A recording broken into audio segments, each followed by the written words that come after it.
En el capítulo anterior veíamos cómo toda la culpa de esta estafa que algunos llaman crisis es de los bancos y de las empresas financieras.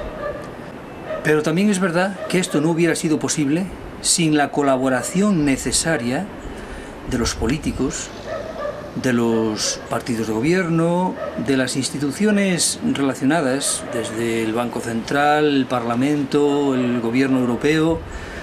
Todos ellos tienen mucho que ver y de ello vamos a hablar en este capítulo.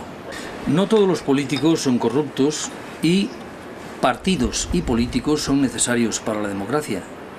Pero lo cierto es que su alianza con las empresas financieras están haciendo desaparecer la democracia.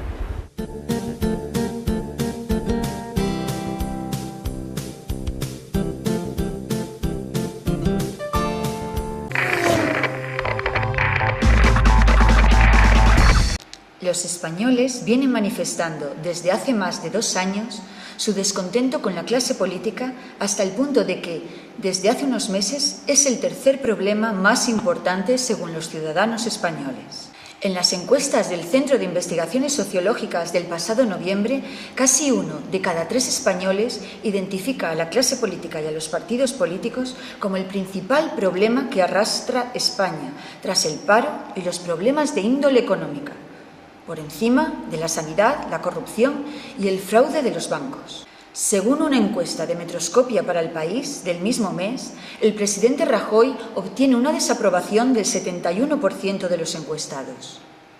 Y según esta misma encuesta, Alfredo Pérez Rubalcaba está peor valorado aún que Rajoy, ya que el 81% de los encuestados desconfía de él. El 75% de los consultados muestran una impresión negativa del Gobierno en su conjunto y Gallardón, con las tasas judiciales que han puesto en su contra a toda la judicatura y su propuesta de enmienda a la ley del aborto, ocupa ya el anteúltimo lugar en la confianza de los encuestados. Solo lo supera en desprestigio el ministro de Educación, Cultura y Deportes, que se empeña en favorecer a la enseñanza privada frente a la pública, en afianzar la financiación a los colegios que separan a niños y niñas y en reforzar la asignatura de religión en los centros docentes.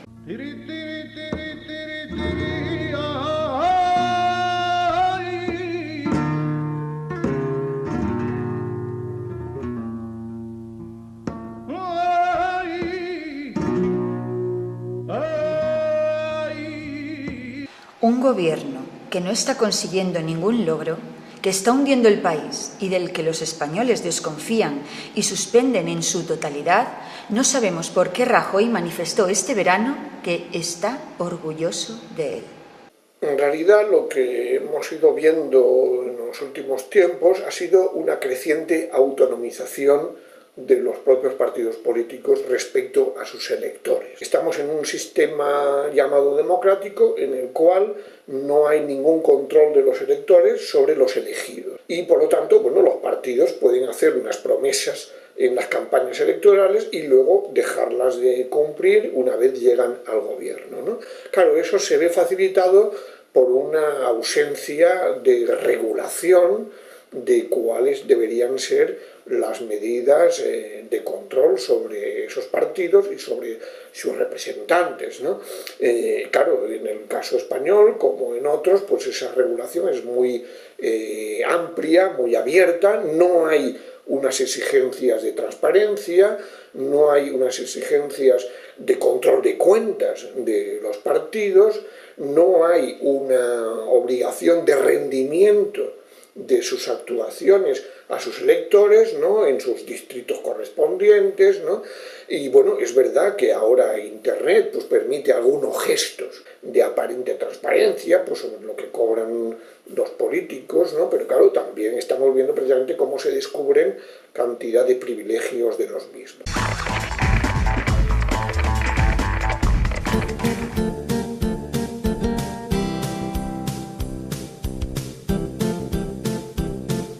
El rescate de la banca española creo que consuma un gigantesco engaño.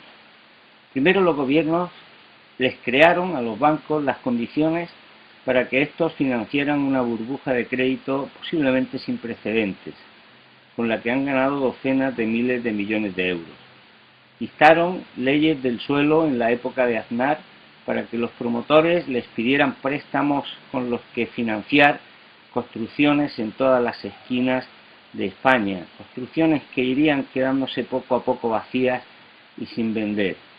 Aumentaron las facilidades fiscales para promover las ventas, desincentivaron el alquiler y el consumo colectivo de servicios de ocio y de residencia.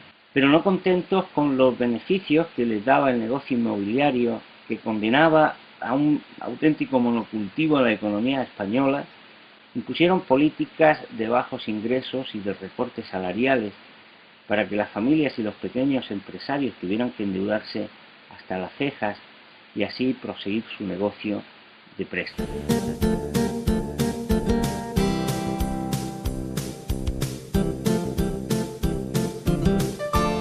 ¿Cuándo sintió por primera vez su vocación de servir al pueblo sabiendo que se expondría a muchísimas incomprensiones e ingratitudes? ¿Se ha sentido alguna vez llamado a regenerar y dignificar el trabajo político, poniendo la capacidad, la honradez, la sinceridad por encima de los intereses de su partido?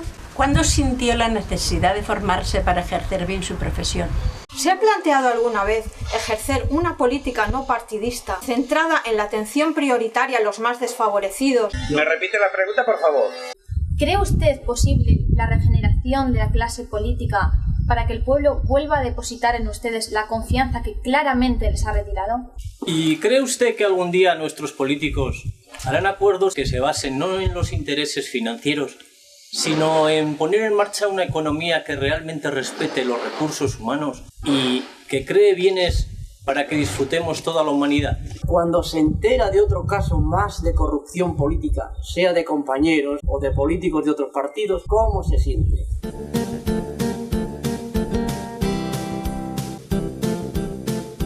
Los problemas no son de ahora. Desde hace 50 años, el neoliberalismo ha hecho un daño atroz a la sociedad, mitificando lo privado y demonizando lo público para justificar las privatizaciones. Entregar los bienes públicos a intereses privados ha sido el eje de la política de destacados líderes nacionales e internacionales en los últimos 30 años. Para ello, se han empleado las justificaciones más absurdas. Pero con esos mimbres se tejió la corrupción que hoy domina la vida pública, que no es otra cosa que la compra por los bancos y las mafias financieras de los partidos con opciones de gobierno. Para ello, se fomentó el bipartidismo y de esta forma las mafias solo tienen que financiar a dos partidos de cada país. Los dos grandes partidos, a los que cuando les interesa se suman los de las derechas nacionalistas de Cataluña y el País Vasco, colocaron al mismo tiempo en las cajas de ahorro a sus amigos y militantes y crearon una red de oligarquías financieras y provinciales que alentó la especulación, que extendió la corrupción. Consensuaron una ley de cajas que llevaba a las cajas inexorablemente a la bancarización y forzaron su caída para que así se pudiera reforzar, como digo, la posición de mercado de los grandes bancos. Claro que al mismo tiempo y gracias a cambio de ello, esos mismos partidos han recibido cientos de millones de euros de los bancos en créditos que no devuelven y han podido colocar en sus consejos de administración o en los de empresas participadas o afines a docenas de sus exdirigentes o socios.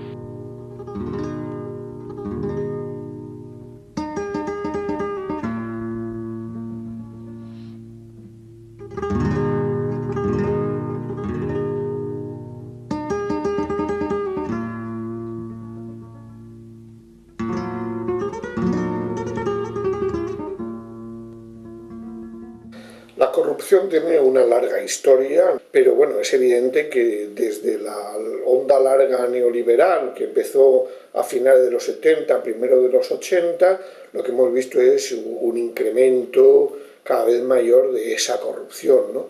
Yo creo que hay que entenderla como un resultado de este capitalismo neoliberal que ha ido generando una relación cada vez más estrecha entre los grandes grupos económicos y los políticos.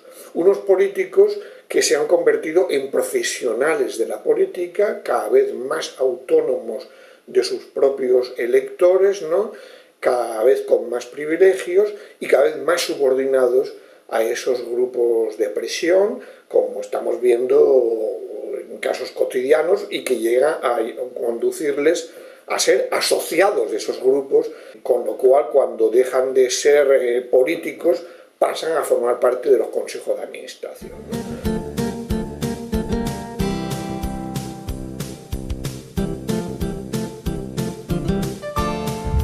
Pero no toda la culpa es de ellos, también es nuestra. De mucha gente, pero especialmente de los que dicen que no entienden de política, que ellos no son políticos. Bertolt Brecht, que tuvo la desgracia de sufrir la ascendencia y el triunfo del nazismo en las urnas, y luego tuvo que verse exiliado en distintos países, dice sobre esto lo siguiente. El peor analfabeto es el analfabeto político.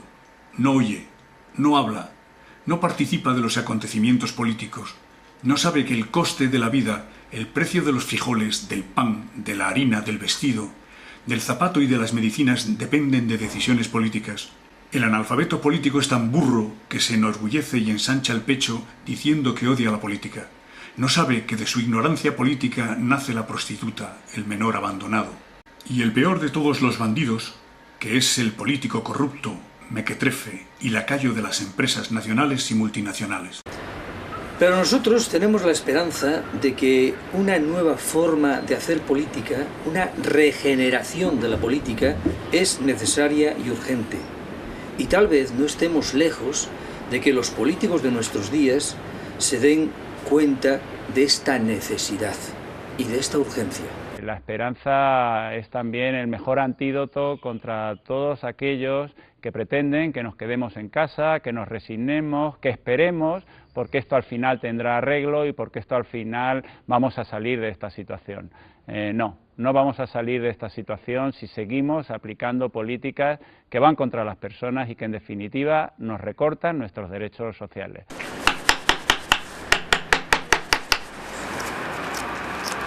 En el próximo capítulo hablaremos de otras personas y entidades en las que no se puede confiar. Son los superricos y todas esas entidades que están destrozando la humanidad solo por hacerse cada vez más multimillonarios. Hablaremos del Fondo Monetario Internacional, del Banco Central Europeo, de los paraísos fiscales, de todos esos organismos y entidades que algunos llaman las armas del terrorismo financiero.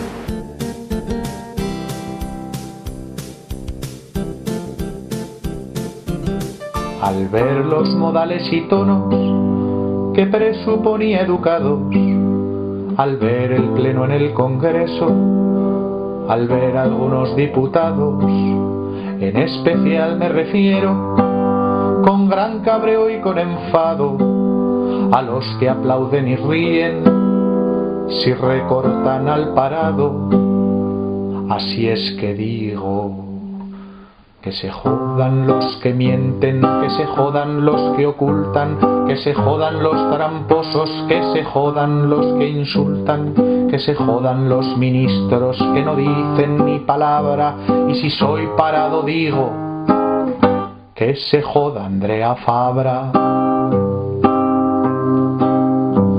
Que se jodan los que piensan que tienen impunidad, que se jodan los que dicen solo es mía la verdad, que se joda ese listo que es más loco que una cabra.